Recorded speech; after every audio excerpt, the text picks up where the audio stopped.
This is essay 4 based on the material presented in chapter 4, website as communication.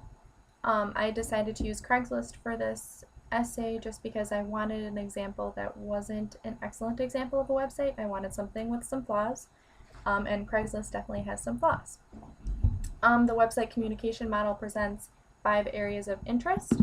Number 1, of course, being content and service. The service of Craigslist is pretty straightforward. It's created and maintained by the users, and you can go on there for shopping, for clothes and furniture maybe, and you can also go on there to interact with other people socially via the personal ads and the misconnection ads, and sometimes even job listings. Number 2 would be accessibility. Tools set in place by Craigslist allow other users to post whatever they want with free reign and little filtration. This can be useful if you're looking for a wide variety of content, but it can be equally as frustrating just because some people don't abide by netiquette practices, which can create scandals. I know some of the examples with Craigslist in the past have involved prostitution, sometimes even illegal adoptions, and murder in a few rare cases, but that's not a shocker. Number 3 and 4 are pretty similar, as in publishers and users. The publishers of Craigslist are the users. I can go on there and sell an old textbook that I used for a class a couple semesters ago, and I can also go on there and try to buy a dresser, for example. I am using as much as I am looking through and paging through content on the website. The lack of filtration can make the website dangerous, as I mentioned a little bit earlier. Factors such as information quality contribute to Craigslist just because a lot of that relies on the user themselves. Like I said, the filtration is really low and there's not much restrictions put on what someone can post on Craigslist.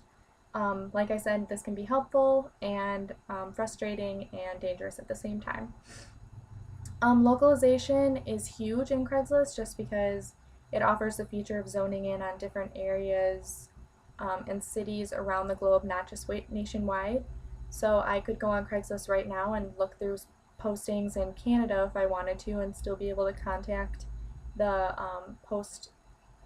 user that posted it just as easily as someone that posted something that lived in the same town as me.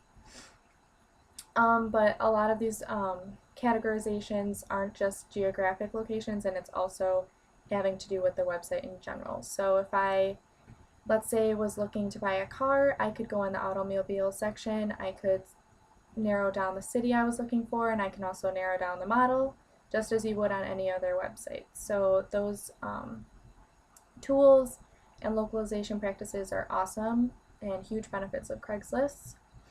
The argument of not paying for the product means you are the product unfortunately does apply to Craigslist. I think that this argument applies just because what you see on Craigslist is not always what you get. Just because of the free range the users get when they're using the website does allow a lot of facetiousness and a lot of fake postings and a lot of poor netiquette practice just because there is little restriction on what people can post. So I think that if Craigslist put a monetary value on being able to use the website, I think a lot of that false posting would decrease, but that's kind of why I think that argument applies to Craigslist in particular. And that is my response to essay 4 for Internet Culture.